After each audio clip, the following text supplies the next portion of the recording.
I'd like to introduce our speakers for today, Professors Joan Neal and David Weisbach. Professor Neal is a professor in practice at the law school and teaches contract drafting and ethics for transactional lawyers. Professor Weisbach is the Walter J. Blum Professor of Law and focuses on issues related to federal taxation and climate change. Now I'd like to turn over the program to Professor Weisbach. Thank you. Let me start by thanking Dean Miles. Usually the throne I'm sitting on is reserved for the dean, but he graciously allowed me to borrow it for this event. So most of these events are a professor talking about his or her work or a recent legal development, and she describes the work, or the development offers some analysis and takes questions. Today's a little different. We were asked to talk about a class we taught called Game of Thrones and the Law. And why were we teaching a class about Game of Thrones? But how badly has the law school gone downhill since you graduated? The class was a Greenberg seminar, as you probably know. And for those of you not familiar with these, Greenbergs are small, informal, one-credit, pass-fail classes in faculty homes. They're as much about generating student-faculty interaction as anything else. They're often about offbeat subjects. The most popular one over the years has been about wine in the law. Some are more traditional subjects as well. And Joan and I had been watching Game of Thrones. I'm going to call her Joan, not Professor Neal. I've known her for 31 years. I can't be Professor Neal. And I thought it would be, or we thought it would be an actually interesting vehicle for exploring the law, as well as something that would generate a lot of student interest and enthusiasm, and definitely generated enthusiasm. We had one student show up for class in full costume, dressed up as Arya. So why might it be a good vehicle for exploring the law? The society seems largely lawless. It's a plot. The plot is literally a battle of all against all for domination. There's no central legal authority or enforcer, at least in most of the land. So how do we think about law in the Game of Thrones? On closer examination, the imaginary Game of Thrones society and ours are really not so different in the following sense. Both the Game of Thrones society and ours use law or other mechanisms like law as a tool for solving certain kinds of problems that societies face. The primary and obvious one in Game of Thrones is who governs and who has power. That's the core plot point in all 8 seasons of Game of Thrones.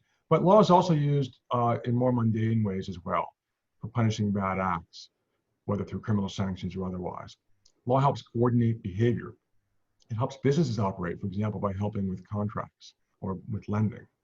Law helps determine relationships among different people, different groups of people, including the relationships of people and religious groups. Their society, just like ours, has to solve these problems. And in some cases, they use law in ways that are similar to how we do, and in other cases, they do not.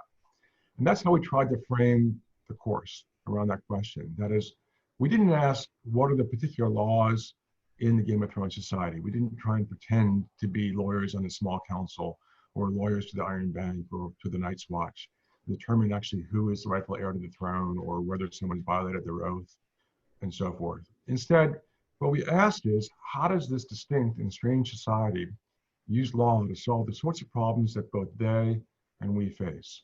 Do they choose the same solutions that we choose or different ones, and why? And how different are these imaginary people who have dragons and magic, who live in a quasi-medieval world from us? That is, how different are the solutions they seek from the solutions we seek? But Joan, I'll turn it over to you. Okay, one thing David forgot to mention, he said we had been watching Game of Thrones, actually, as we were early in, I think, season 5 when he volunteered us to teach this course, which necessitated us spending the end of our summer last year binge watching the remainder so that we would be qualified to teach the course. So David described how we framed the class. I thought I would flesh that out a little bit and talk about the different class sessions we had and the issues that we focused on in each of those sessions. We decided to take a look at this through the lens of traditional law school courses. That was one way we decided would be a good way to frame it. So we started with a session on agreements, contracts, and principal agent problems. Contracts is a great 1L class, so that's where we started. We looked at examples of contract-like agreements in Game of Thrones, how they were formed and enforced, and if there appeared to be any remedies for breach. David will come back in a little bit and will present a short excerpt from our class on this idea of breach of contract, and you'll see how we tackled that issue. Our next session we did was on basic law, so constitutional law issues. We actually invited Professor Will Bode to join us as a guest at that class, which was a lot of fun. He's also a huge Game of Thrones fan.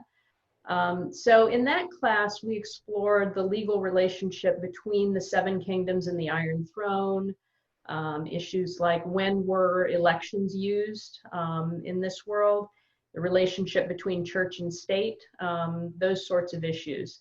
And then importantly, we kind of backed up and looked at, did any of those legal structures that we identified and talked about actually matter, or was it simply might makes right in this world?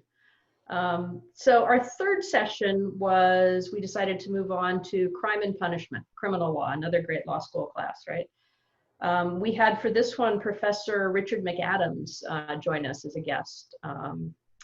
We looked at first what acts appeared to be considered crimes in the Game of Thrones world. There was a surprisingly long list actually when we went through and looked at this in the episodes. We also looked at the types of punishments imposed, criminal procedure that they used in doing that. And we also talked, the one interesting question in particular, about Ned Stark's personal creed. He says early on in the series, the man who passes the sentence should swing the sword. We talked about whether that combination of roles is a good or a bad idea in their world or ours. Our fourth session, we then moved on to maesters and hands, advisors, and their ethical duties.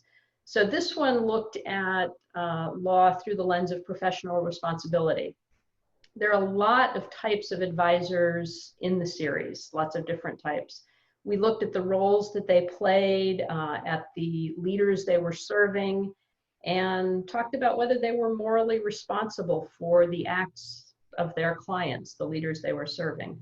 I'll present a short excerpt from the class on that in a few minutes as well.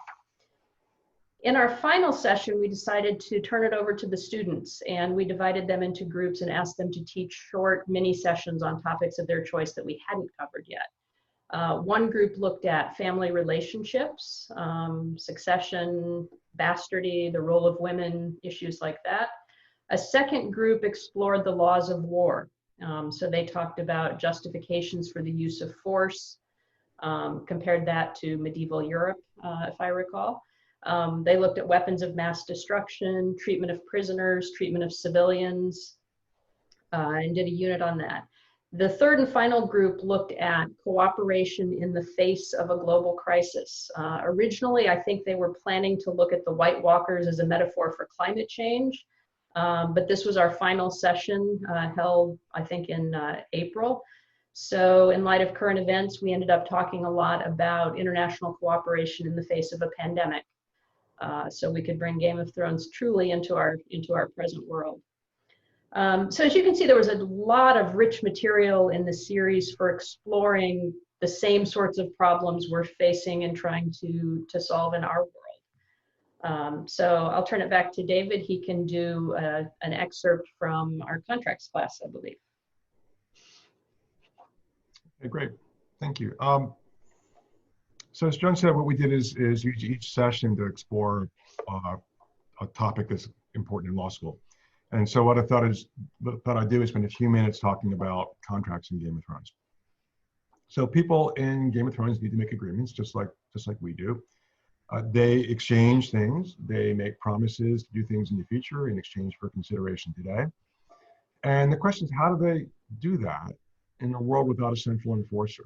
Right? They can't take, or not often take, a breaching party to court. And so how do they arrange to make exchanges? And the obvious reason they do it is they have to. There's no way to function in a society without doing that. Then the only question is, how do they make that work? But that is, agreements are a basic function of any society. And so they're going to need to figure out a way to allow agreements to operate and to function. So let me play you. The way we ran the class is we played clips from Game of Thrones that illustrated a basic point, and then we talked about them. So I'm going to do that here. I'm going to play you a couple clips and then talk about a little bit about how the students reacted and what they included from these clips. So here is the first one. Get my screen share up.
Is it done then? They belong to me. Inga fuese certida. Tida, It is done. pero si quieren, You hold the whip. espero decía, hacia Santia.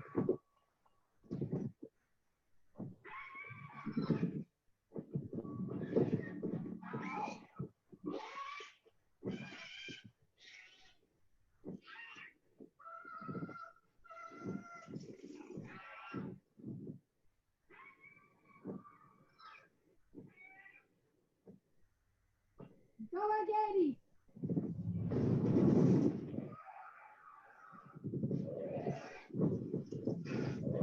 Naidon negata! Geliti!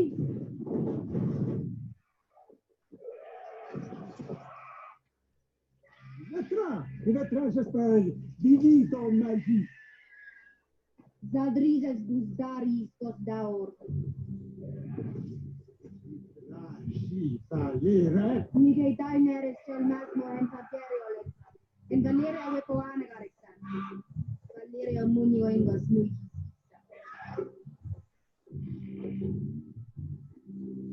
Go again! Actio otentas, metti otentas. Kiloni filos lue pare caudio otenata. Ilini otrigata. Orne lue tolde frigata.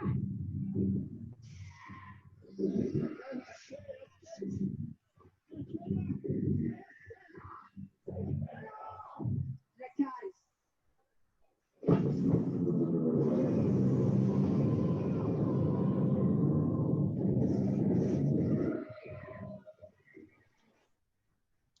Okay, so that was obviously a breach of contract, right? That was an exchange. I played the first bit. There was literally an exchange. She hands him the dragon's leash, and he hands her the whip, and so it's an exchange. And then Danny then immediately breaches the contract. Let's do another one.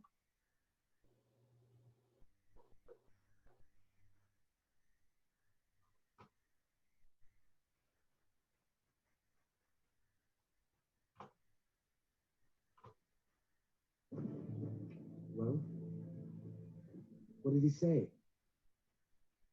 Lord Walder has granted your crossing.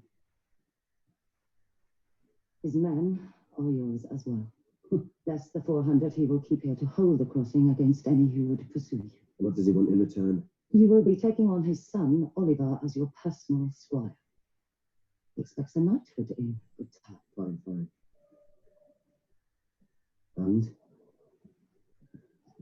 And Arya will marry his son, Waldron, when they both come of age. She won't be happy about that.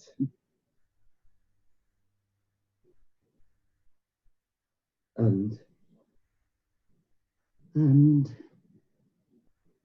when the fighting is done, you will marry one of his daughters, whichever you prefer. He has a number he thinks will be suitable. I see. Did you get a look at his daughters? I did. And? One was.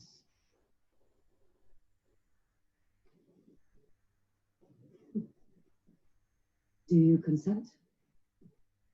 Can I refuse? Not if you want to cross. Then I consent.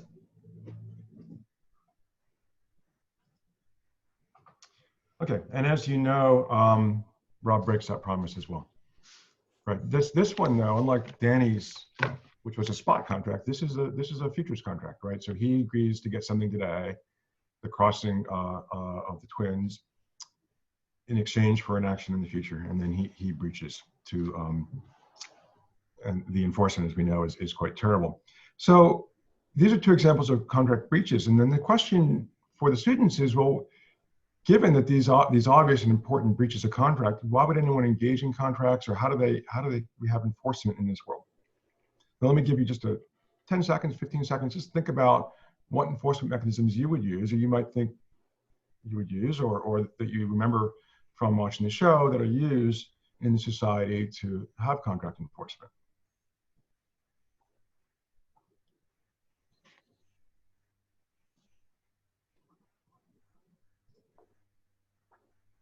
So here's what our class came up with. So one is, there are actually examples of actual state enforcement of contracts. They're not prominent in the series. Typically, the way you see them is that a ruler, Danny or Tolman, is hearing a case and rendering judgment. And often those are contract cases. So there is actually, at least for the little people in this world, not the royalty, generic contract enforcement done by the state. Self-enforcement. The Red Wedding, the consequence of Rob's breach, is an example of Walder Frey enforcing the contract. If you're not self-enforcement as in making Rob marry his daughter, but punishing Rob for breaching the contract. The Iron Bank uses self-enforcement. As you know, there's an expression, the Iron Bank always gets its due. And the question is, how can that be? On what mechanisms does the Iron Bank use to ensure that it's always repaid?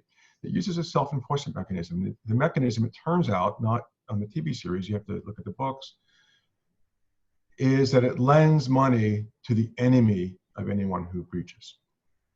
So it self-enforces by paying someone else, if you will, to enforce the contract, by lending money to the enemy. And then the fear of that self-enforcement generates compliance with its loans or its contracts in the first place. Reputation. A Lannister always pays his debts. Why would they do that? Why would they say that? Because they want to be able to enter into contracts to borrow money when they need to. Right? So the reputation of Lannisters to always repay their debts is very, very important for the Lannisters. Right? If you remember the scene with Stannis and Davos pleading to the Iron Bank for money to finance the war, how did they make their plea to the Iron Bank? It was based on their reputation. Oaths. Oaths play a very prominent role in this society. Here's some examples. So Brienne and Cat. Right? Brienne swears an oath of loyalty to Cat. Very explicit. We played that one when we had the students in our house. The Night's Watch oath. The Kingsguard take an oath. Tyrion makes an oath to Danny. Theon makes an oath to Rob. Right? There's oaths all over.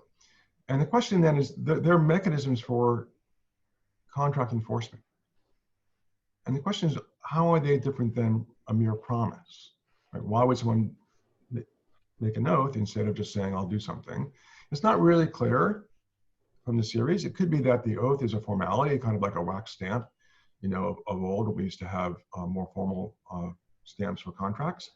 Or it could be that the oaths bring in some fear of damnation, so there's some religion going on in the background. So when you make an oath, you bring a contract enforcer, your God, into the contract, and maybe that helps with compliance. And finally, social norms, right? So you more frequent the contract within your own group, people you trust, than with outsiders. And why would that work? Because within your own group, you have repeat play. So if you don't comply, they can punish you in a tit for tat type of game, and that generates contract compliance. So anyway, I'll turn it over to Joan, but that's the basic idea with contract, is we can see contracts occurring throughout the series. We see important breaches, in the series. And then we can think about how, then given the likelihood of breach, the parties then actually could engage in contracting successfully. So, Joe, it's all yours. Okay, I thought I would show, similarly, show some excerpts from a different class that we did. So I'm going to look at the role of advisors. There's lots of advisors on Game of Thrones. There's nothing that sort of resembles our lawyer in the modern world, but they had maesters, hands, small council members, all different types of advisors on the show. And the various leaders are getting all kinds of advice from these various types of advisors. Very broadly speaking, lots of types of advice. One of the things we wanted to look at was who exactly are these advisors serving, or to ask it in sort of a more modern way, who are their clients if we think of them as lawyer-like roles. Some of the advisors explicitly discuss this on the series in scenes you may not remember, but let's play a couple of, or one clip at least to start to illustrate this.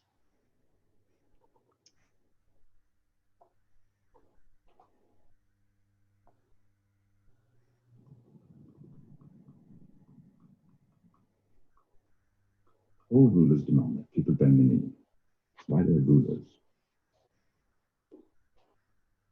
She gave Talia a choice, a man who had taken up arms against her. What else could she do? Not burn him alive alongside his son? I am her hand, not her head. I can't make her decisions for her. That's what I used to tell myself about her father. I found the traitors, but I wasn't the one burning them alive. I was only a purveyor of information.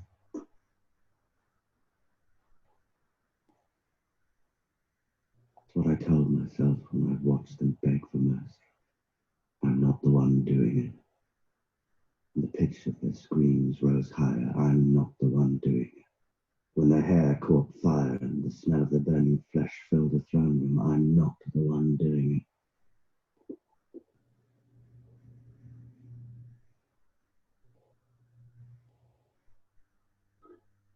Daenerys is not her father. And she never will be. With the right counsel. You need to find a way to make her listen. Who's that for? Jon Snow. You read it? It's a sealed scroll for the king in the north.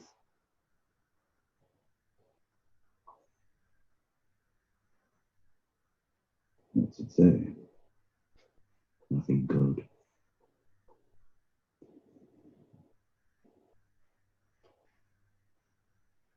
Joan, is that it? Yeah, I think that's it.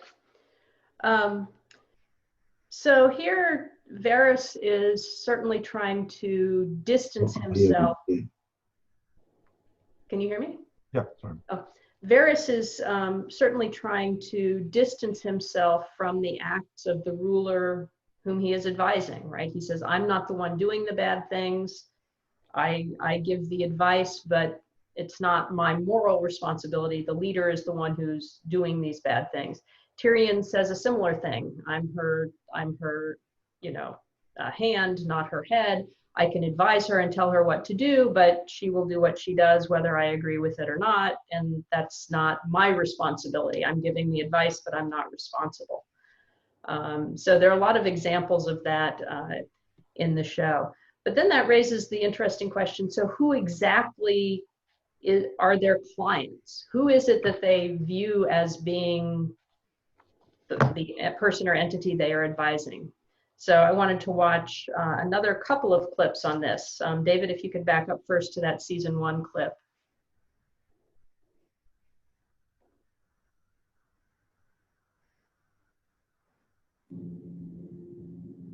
Sansa pleaded so sweetly for your life that you'll be ashamed to throw it away. Cersei's no fool.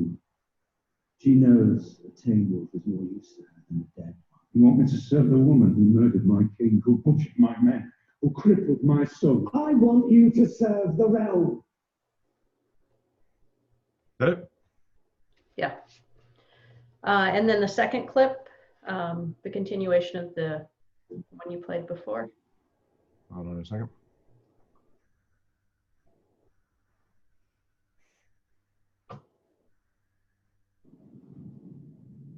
thought Bran was dead.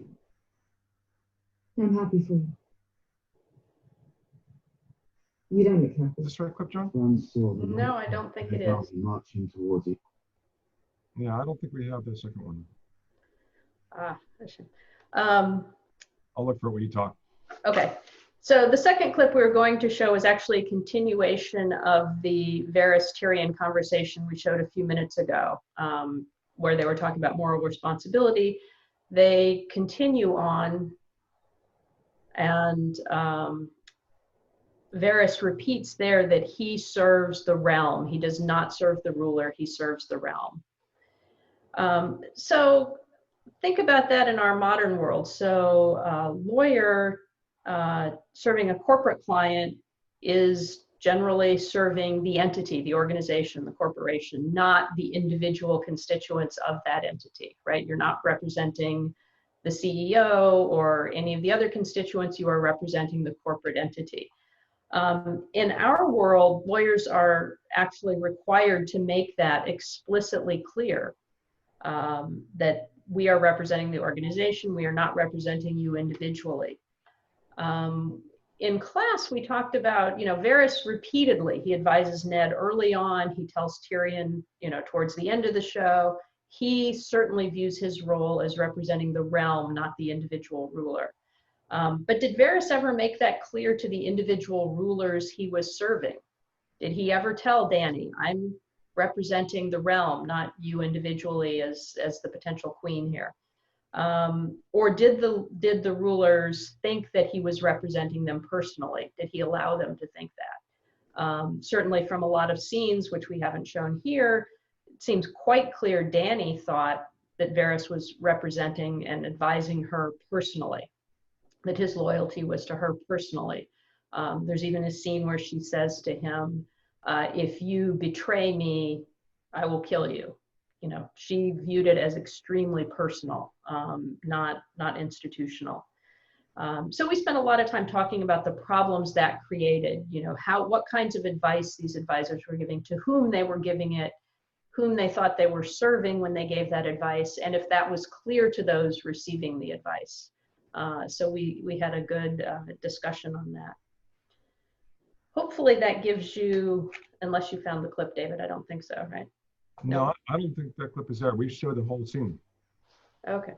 So hopefully that gives you a sense of how we ran each class. We had the discussion questions, we had the clips, we'd pause them and talk about what we had seen. So now we thought we would have some Q&A from the audience here today. And David, I'll turn it back to you to start that process. Well, I'm looking in the chat. I'm happy to have any questions in the chat. If we have them, if not, we can talk about a few more things, but happy to have pause for questions.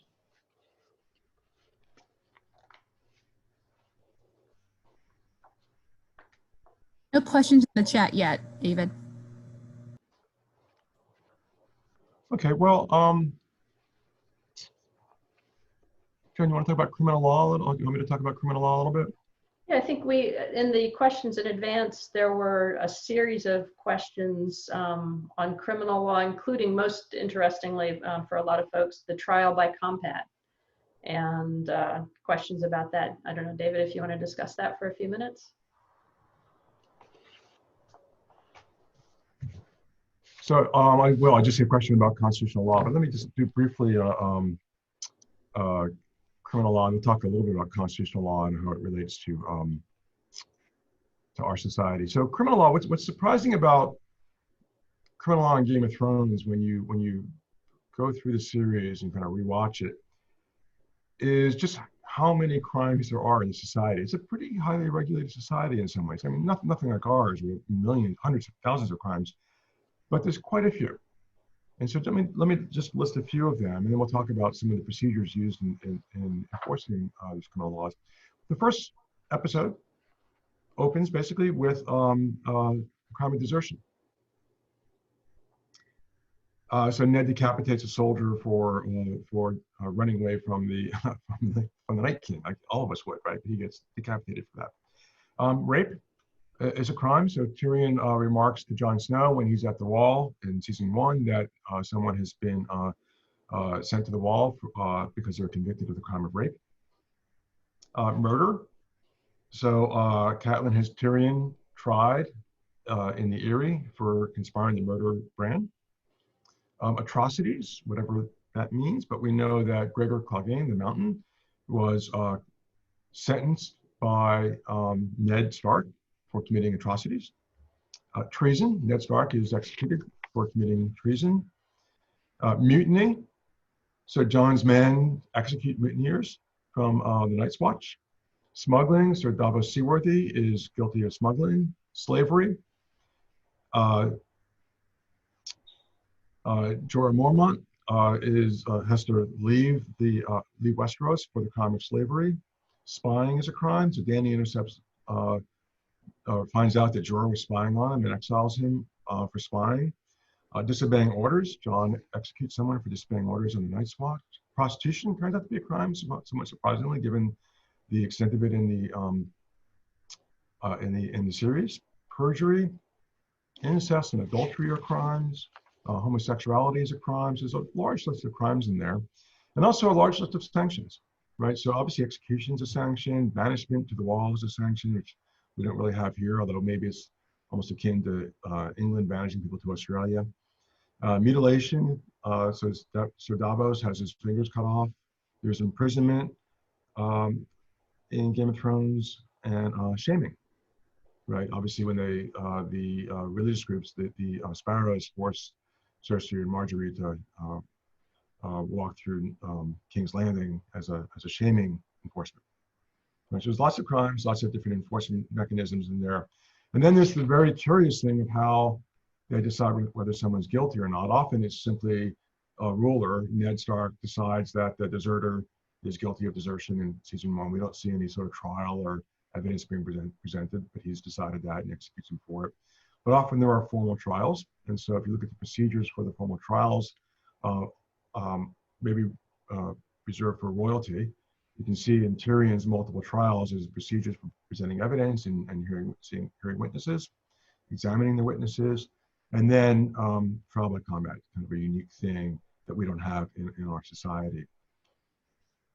So there's an extensive criminal law in there. I wish I had an answer as to why trial by combat. There's some work in historical economics looking at the use of ordeals in the late Middle Ages, Renaissance, and even early modern period in Europe and the United States. And the question is, why would we go through ordeals, dunking a person in the water to see if they drown or not? If they don't drown, they must be a witch, right? If they drown, they're obviously not a witch, and therefore they're innocent but drowned. And why would we have a criminal enforcement mechanism like that? We did that, right? It looks a lot like Game of Thrones, and part of the theory is that if you're willing to undergo the ordeal, then you must believe you're innocent.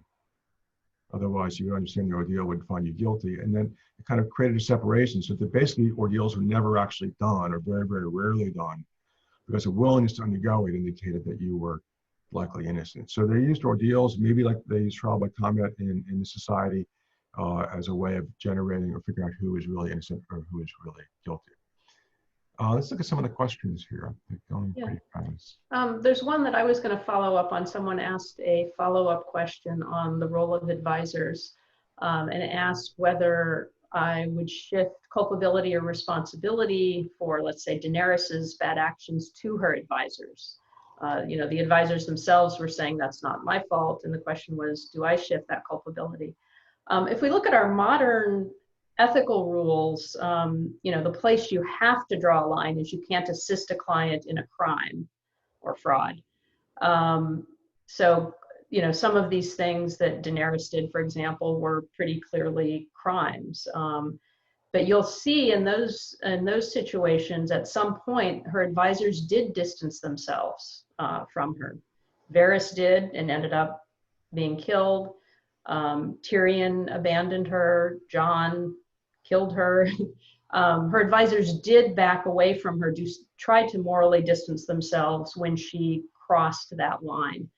Our modern rules, perhaps more interestingly and more subtly, allow you to withdraw if you're short of that line, but you believe the client is pursuing something that is not defensible or is, morally uncomfortable for you, you are permitted to withdraw. But we saw a lot of examples where the advisors in the series did do that indeed, when they thought, I am getting too close and too culpable here, and I need to take a stand or withdraw in some way. They did it quite dramatically in the series. There were very noisy withdrawals in the series, but you see examples of that. So let me just talk a little bit about constitutional law and the role it plays in the Game of Thrones. Obviously, they don't have a written constitution. And so maybe they're more like England than the United States with a written constitution. And in some sense, you might say it just seems really foreign. There is no constitutional law in Game of Thrones compared to how our constitutional law, which is very formalized. We have the Supreme Court, we have the separation of powers in 3 branches, and somehow everything seems very law-like in the United States, at least sometimes. And in Game of Thrones, it just seems warlike. And so the question is, are there commonalities between the constitutional law of the Game of Thrones and our constitutional law? And I think the answer we concluded at the end of our 2-hour session was actually they have a lot more in common than you might guess, and not because we're engaged in a war of all against all. So one of the things to notice about the constitutional law of Game of Thrones, which if you think of as who gets to govern and what the governors can do, is that the role of legality is really important to all of the potential contenders for the throne. Right, so someone asked the question, we got some questions in advance, who's the rightful heir to the throne? If you think about even being able to ask that question, which seems like an obvious question to ask, implies that there's some underlying constitutional law to determine who has the right to be heir to the throne, or who is the heir to the throne. Right? There's some underlying understanding of what that means. And if you look at the actors, so Dany claims she's the rightful heir to the throne because she is the last surviving Targaryen, who was, and the previous Targaryen was illegitimately deposed from the throne, and therefore she has a right to the throne. Stannis and Renly both say they are, well, mostly Stannis, I guess, the Robert Baratheon's rightful heir. Right, Joffrey has to not be an illegitimate child because he wants to be Robert Baratheon's rightful heir. So the role of legality is kind of super important to all of these claimants to the throne, even though ultimately it's all about power. Right, Dany might say she's the rightful heir, but she's got dragons too, and what makes her be able to seize the throne or attempt to seize the throne was her dragons, right, and her charisma to control all those armies. Right, so to some extent it's power, but they also seem to care a lot about the legality. And so what role is legality playing there if it's really about power? Right, and what we concluded was legality creates a coordination mechanism. Right, if you know who the rightful heir is, if it's not contested, right, so if we weren't in this particular time period in that society, but if we were 100 years back or 1,000 years back, we would know who the rightful heir is, and it leads to a coordinated transfer of power. Right, it avoids the violence that we see in these episodes. And if you think about how constitutional law works in our society, why does the president obey the Supreme Court? Right? Why do we obey the Supreme Court? Why does Congress do that? What role does the Constitution actually play in our society? It's just a piece of paper. Right? Why do we all obey it? It's playing pretty much the same kind of role, which is it's creating a coordination mechanism. We all understand this is how we do things in order to govern in our society. So to some extent, the legality, the underlying constitutional law in Game of Thrones, I think looks a lot like ours in the sense that it creates mechanisms for transferring power, for determining who rules when and so forth, that ours does as well. It doesn't have all the detail that ours has and 200 years of jurisprudence and so forth, but it operates in a lot of the same ways. So that was kind of our core conclusion from the constitutional law section. We also talked about elections. They know about elections. There's multiple elections in Game of Thrones. So the Night's Watch elects its leader, right? Season 8, last episode, they elect Bran as the future leader. Right? They know about elections and they tend not to use them. And so one of the questions we asked was, well, why not? So Joan, turn it over to you. Actually, if you want to continue with the con law, we got a couple of questions on church and state issues. What are those? Let me see. So one of the last ones is sort of the role of divine law. A couple of examples: the high sparrow sort of usurping control from Cersei, but also Stannis saying he will rule in the name of the Lord of Light. What is the role of religion and the separation of church and state in the constitutional law? We actually didn't get to that in this class. We had notes on it. I'm looking at my notes right now. We just ran out of time talking about the underlying constitutional issues. But if you remember, the High Septon does the coronation of Tommen, right? So that looks a lot like the Pope in Middle Age kings, right? So you have, and obviously George Martin was heavily invested in medieval history, which is probably replicating the Pope's crowning of kings in the Middle Ages. So you do see a lack of separation of church and state, where the High Septon somehow is above the king in some sense. The High Septon does the coronation. The obvious church and state episode is when Cersei gives the High Sparrow power, right? So they had hundreds of years of separation of church and state in some sense, which is you had a ruler and you had a separate religious leader. And then Cersei breaches that and gives the High Sparrow power.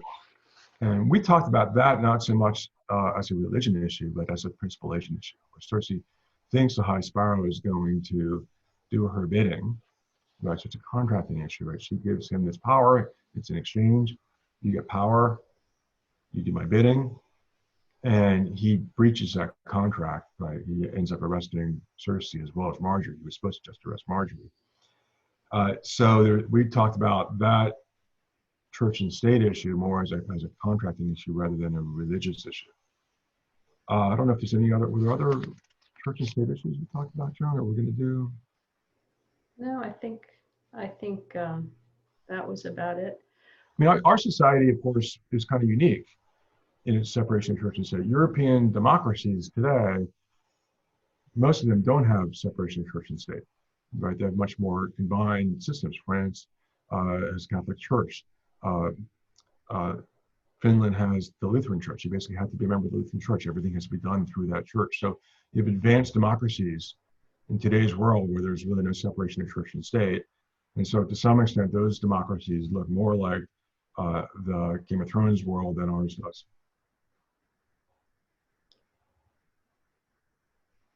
One other thing that that I could add, when we spoke about the advisors, another issue that we sort of looked at that I didn't touch on earlier was the role of the citadel in training the maesters, who then go out to be advisors to the various houses.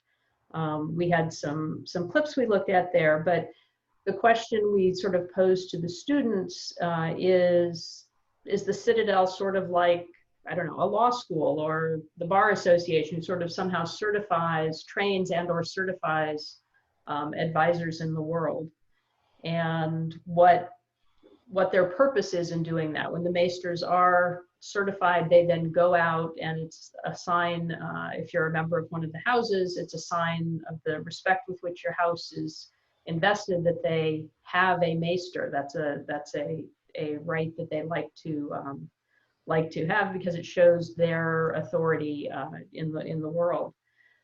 So what is the role of the maesters in the citadel? They are supposed to serve the lords, their clients, but it is the entity of the lordship. There's a great scene where when Theon takes over from, I guess it's Bran, and the maester there is upset about this, Theon reminds him that he serves the Lord of Winterfell, and that is now Theon, and that is who he serves.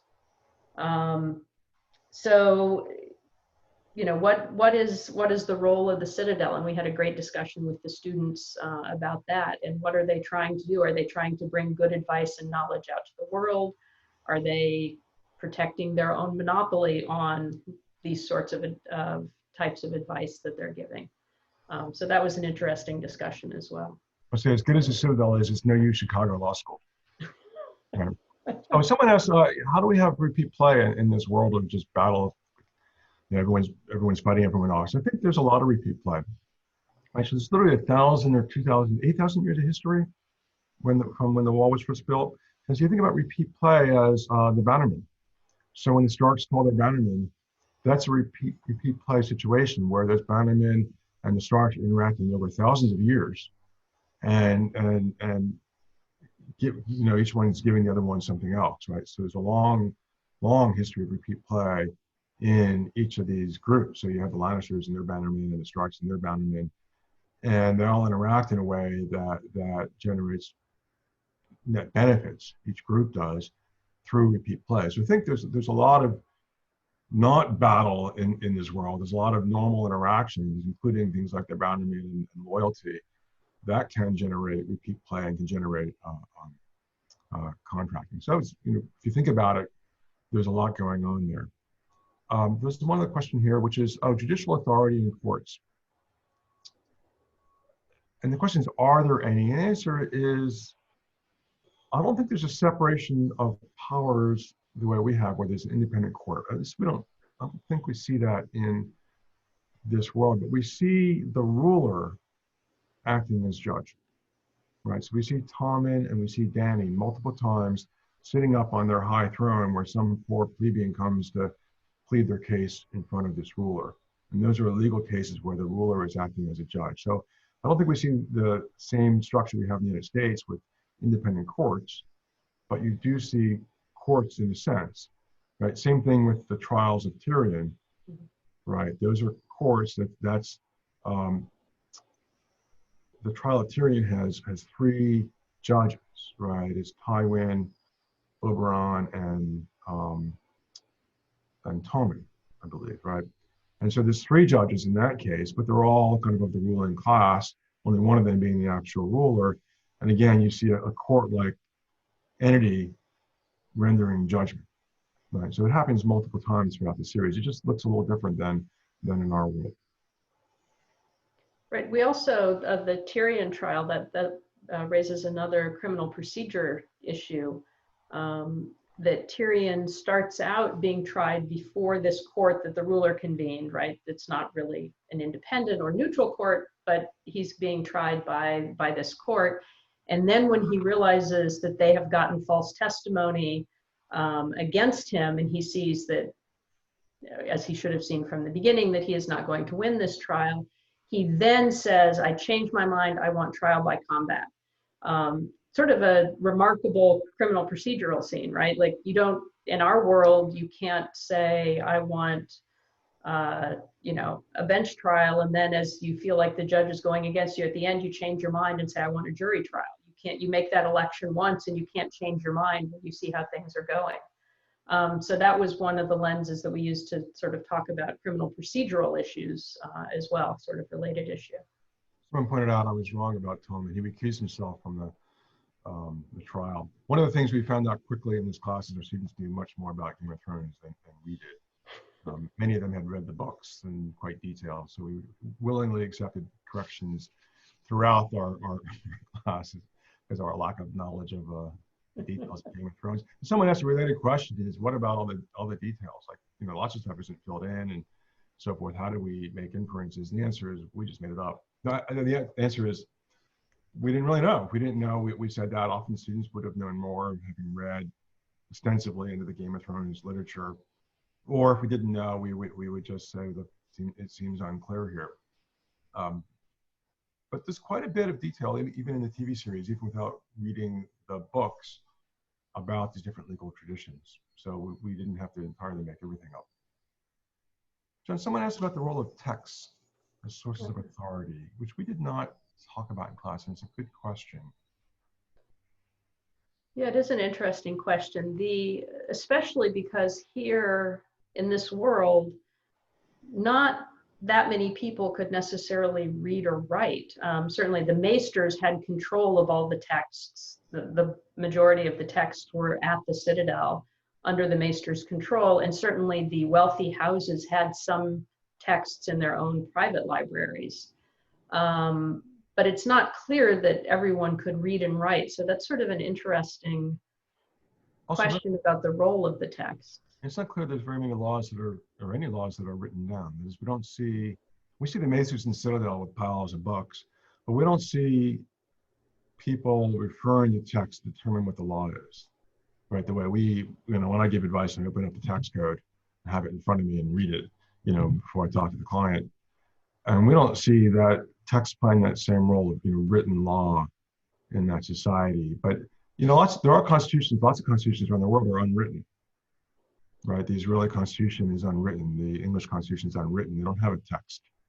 And I think this society probably more resembles those than ours, where our Constitution is written. But it's hard to think of actual references to legal text. There's obviously books and writing in Game of Thrones, but not legal text, right? I can't think of anything. Yeah, most of the writings that they referenced or read from or alluded to seemed to be historical, but not necessarily legal. Right, so they've got, for example, some understanding of who's the heir to the throne, right? Or what it means to be a bastard and what rights bastards have, right? That's a legal rule. There's some understanding of these things, but we don't really see them as written down. So somehow or other, they're just, common knowledge or something like that is how the law is passed along. Someone asked what most surprised us. And I guess what surprised me when we finished all 5 classes was how much in common this society had with ours. And maybe you say that you shouldn't have been surprised.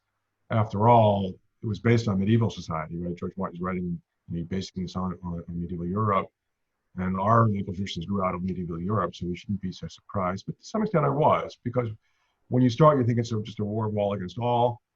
And the title, Game of Thrones, is about that.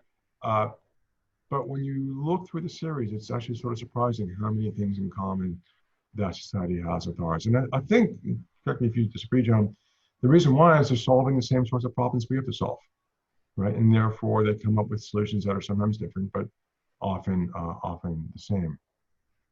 Yeah, no, I would agree. And the surprise was almost when we first started thinking about it, we're like, but wait, there's no law in Game of Thrones. Well, how can we talk about legal issues? There's no law at all. It's just large groups of people trying to kill one another, and there's nothing to talk about. But when we went back through it with our lawyer hats on, there was a lot of rich material, which was sort of surprising. Are there any human rights not broken? No. I'm sure everything's broken. It's a pretty awful world. I wouldn't want to live in that world. Are there any basic value that's always respected in that society? I mean, if you get willing to murder people, then I guess then there's not much left. I guess, let me say this, which is when Dany commits a war crime at the end, when she destroys the city, killing who knows how many innocent people with her dragons, the group of remaining higher ups, right, her tribe, if you will, maybe other than the Unsullied, decide that she is no longer fit to rule, right? So she is punished in a way, she's murdered for committing a war crime, right? So you might say there's some understanding of human rights because of the understanding that what she did was wrong. Right, and Tyrion clearly understood that in advance. This was wrong and advised her against it, as did Varys. And so, although all the human rights, maybe everyone you can think of, might be broken, I don't think this society is one that fails to recognize the existence of sort of basic human rights, like the right not to be burned in a mass fire by dragon. Right, so I think there's some underlying human rights there, but and you say incorporated in the law. One of the questions is, are they incorporated in the law? Since law isn't really written in the society, it's just understood, I think the answer would be yes. It's understood that Dany can't rule because of her human rights violations. Right, and I would add to that saying that, I mean, that may be the one thing that the line that either wasn't crossed or when it was really deemed horrible by everyone, was the use of weapons of mass destruction against innocent civilians. Certainly the dragon fire was used in battles. They used the wildfire in a battle, but it was against soldiers on the boats. Those were horrible things, but seemed to be accepted. But when Jaime talked about the old king was going to use wildfire against his subjects, and that's why he killed him. That seemed to be a line that almost everyone thought the use of these weapons of mass destruction against innocent civilians and children was really a line that, if crossed or threatened to be crossed, was something extraordinary that was not acceptable. So one last question, which is someone asked about natural law in Game of Thrones. And I guess I don't know the answers. The question is, does natural law play a role in Game of Thrones? In some sense, you want to say yes, that is, a lot of these laws are kind of understood, right? So what the rights of a bastard are, or who's the rightful heir to the throne, or what's the punishment for desertion, and so forth. They're understood rather than written. And so you might say, therefore, there must be some notion of natural law. On the other hand, natural law in our jurisprudence, to the extent it's part of our jurisprudence, it's certainly part of legal theory, is somehow that these laws are immutable and unchanging and come from some background conditions of humanity. And I don't know where, say, the law of bastardy in Game of Thrones comes from, and whether they think it's something natural, whether they think it's just a choice that they made. So I don't know quite the answer to that question. I think we're about out of time. Yes, I think the powers that be are telling us that we are running out of time. I think we have time for one more question if you guys like to take on one more. Well, maybe we should close with, this is a question we got in advance and was actually the icebreaker question we asked our class on the first day, which was, we had everyone say, who is their favorite character in Game of Thrones? And since I raised it, I'll start first. My answer was Brienne. She was a complete badass, but yet was one of the few characters who was consistently principled in her base beliefs, and those remain unchanged no matter what happened. So I thought she was one of my favorite characters. I'll finish this. Who would you guess to be a professor's favorite character? It's not going to be a warrior, right? I'm a professor. It's got to be. There's only one choice. It's Samwell Tarly.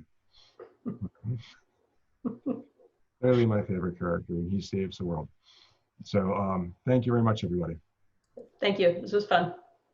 Great. Thank you all so much. Thank you both, Professors Weisbach and Neal, for a wonderful presentation, and hope everyone enjoyed it. Thank you all and have a great day.